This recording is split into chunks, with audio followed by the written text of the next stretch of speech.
but as a mother, I get it. What does that mean exactly?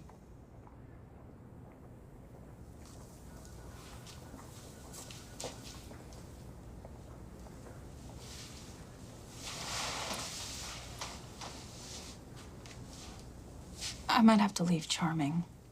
Why? Another job? Yeah, I hope so. There's an offer on the table from Providence Hospital.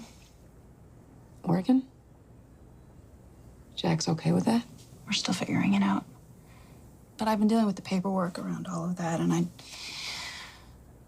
I just realized that if anything happens to me or to Jax, there's nobody I trust to take care of my boys. I have no family.